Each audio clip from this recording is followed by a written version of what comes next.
मंडल अध्यक्ष राजेश्वर चौहान जी, श्री कन्हैया चौहान मंडल प्रभारी जी से आग्रह करेंगे, माननीय मंत्री जी का माल्यार्पण कर स्वागत करेंगे। श्रीकांत यादव जी से आग्रह करेंगे, माननीय मंत्री जी को माल्यार्पण कर। श्री जुबेर खां जी, अर्जुन यादव जी, विश्राम पासवान जी, आप सभी लोग से आग्रह है माननीय मंत्री जी का माल्यार्पण कर स्वागत करेंगे।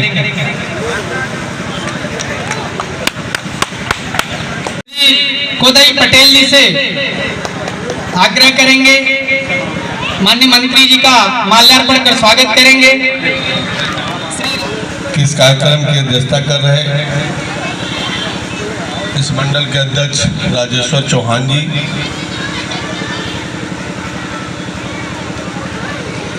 बगल के मंडल अध्यक्ष विष्णु चौरसिया जी, बच्चूलाल चौरसिया जी, अशोक जायसवाल जी, जिले के महामंत्री प्रदीप सिंह जी, हमारे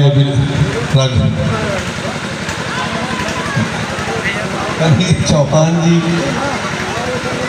प्रभाकर जी, यहाँ पर उपस्थित हमारे संचालक महोदय और मंडल के मंत्री सुधीर चौधरी जी, श्रीकांत यादव जी, कोदई पटेल जी उपाध्यक्ष, रामविलास जी, विकास पांडे जी, अमरनाथ चौधरी जी, प्रभुदयाल वर्मा जी, अरविंद पटेल जी, सीताराम पांडे जी, मनीष, और देश की जनता को गुमराह करने का भी काम किया कि संविधान बदल जाएगा, आरक्षण खत्म हो जाएगा, खटाखट 8,000 साढ़े 8,000 रुपया आ जाएगा। उसमें कुछ लोग गुमराह भी हो, लेकिन उसके बाद भी देश की जनता को मैं धन्यवाद देना चाहता हूं कि एक तरफ जहां पूरा विपक्ष एक साथ एक मंच पे खड़ा होकर के चुनाव लड़ा और अकेले मोदी जी चुनाव लड़े तो भी सर्वाधिक सीट लेकर के सरकार बनाने का काम किया, तो आपके बल पर किया। अब इससे बड़ी कड़ी चुनौती तो आएगी नहीं, लेकिन हमारे मन में भी थोड़ा सा कसक था यार कि आप सब लोग जानते हो कि ये जो वादा लोग कर रहे थे, जो गुमराह कर रहे थे, वो सब कहीं ना कहीं देश पर राज किए हैं, प्रदेश पे राज किए हैं। और जो मुख्य रूप से था वो तो 55 साल इस देश पर राज किया है, और 2014 के पहले जिनका राज था उस राज्य में गरीबों का और क्षेत्र का क्या हाल था आप सब अनुभव ही जाएगा। फिर भी हम भ्रमित हो गए। अरे मोदी जी तो इस कल्पना को लेके चल रहे हैं कि भारत को दुनिया में नंबर 1 हमें बनाना है, और भारत दुनिया में नंबर 1 तभी बनेगा जब भारत का रहने वाला एक एक नागरिक सुविधा संपन्न होगा, खुशहाल होगा, तभी भारत दुनिया में नंबर 1 बनेगा। अब 55-60 साल का खाई 10 साल में तो खत्म नहीं हो जाएगा। फिर भी अगर आप अपने जिलों को केवल देखें, जो सबका साथ सबका विकास का नारा मोदी जी ने दिया था, कहीं कोई भेदभाव हुआ है क्या 10 साल में?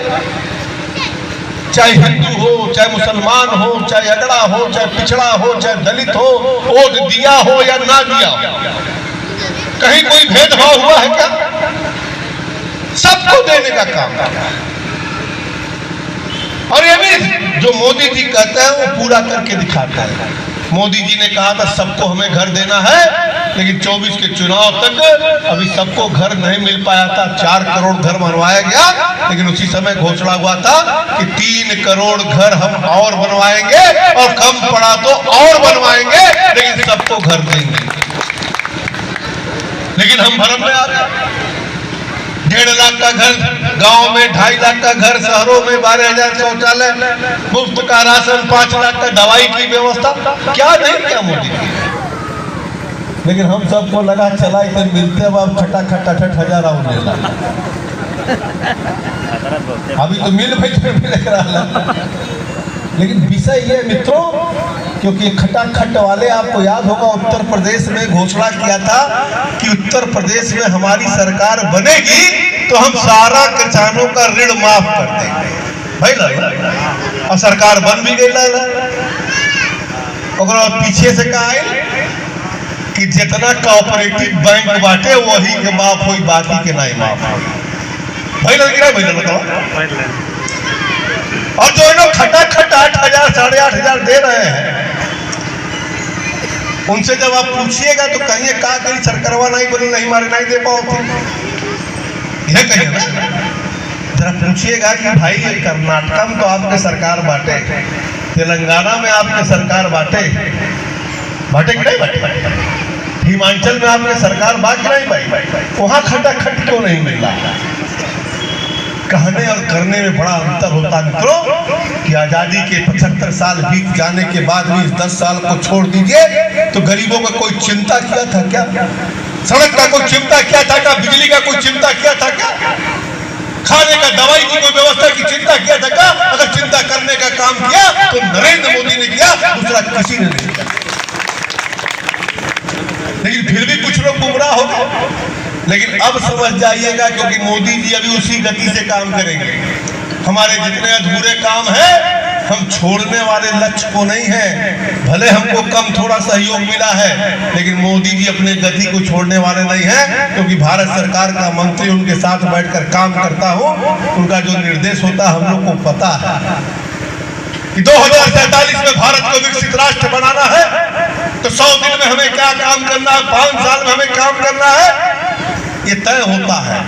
और कहीं ना कहीं आप देखें तो गरीबों के लिए वो व्यवस्था दिया गया कि जो गरीब 70 साल से ऊपर का है आज उसका आयुष्मान कार्ड चाहे किसी क्राइटेरिया में ना होता हो दिया जाए, ताकि बुजुर्गों को कोई समस्या ना हो। ऐसी तमाम योजनाएं चल रही, अभी और योजनाएं आने वाली, ताकि गरीब का कल्याण, जब तक गरीब का कल्याण नहीं होगा तब तक देश आगे नहीं बढ़ पाएगा। हम तो सबका साथ सबका विकास का नारा देकर काम किए, लेकिन जब जनता को निर्णय लेना हुआ तो फलाने जाति के फलाने धर्म कहते हर जाते हर जाए ये पे निर्णय हुआ। कहीं ना कहीं कष्ट होता है मित्रों, हमको भी काम करने में असुविधा होती है। क्यों हम काम करें? अंत में फिर कुछ भाषण दे के निकल लिया जाएगा, जो अभी तक होता रहा 55 साल से यही होता रहा है कि चुनाव में 90,000 भाषण देकर लोगों को पलझा के सरकार बन जाती थी, इसीलिए आपका विकास नहीं होता। लेकिन अगर कोई विकास किया तो उसको भी अगर पूरा सहयोग नहीं मिलेगा तो मन कष्ट में होता है। फिर भी महाराजगंज की जनता ने मुझे तो जिताया और देश की जनता ने कहीं ना कहीं मोदी जी को देश का प्रधानमंत्री बनाया। थोड़ी बहुत भूल चूक हुई है, भविष्य में समझ जाने की आवश्यकता है कि हमारे बच्चों के लिए, हमारे गांव के लिए कौन कल्याण कर रहा है, इसकी चिंता जरूर करिए। त्वरित लाभ दिखाने के लिए होता है, देने के लिए नहीं होता है। क्योंकि 8,500 रुपया एक महीने की देने का मतलब वित्त मंत्री है, मालूम माना कितना हो, पूरा बजट में वही चल जाएंगे और तब वो पूरा नहीं। भारत का जितना बजट होता है कहाँ से संभव था, लेकिन सबके लगन चला ठीक बात। अब बताओ तो नहीं कि नहीं, प्रदीप सिंह बताओ तो कुछ लोग जोड़े लगन लगा कि हमारे हरियाणा में बिटिया बाटी तो महाराज बाटी तो बड़ा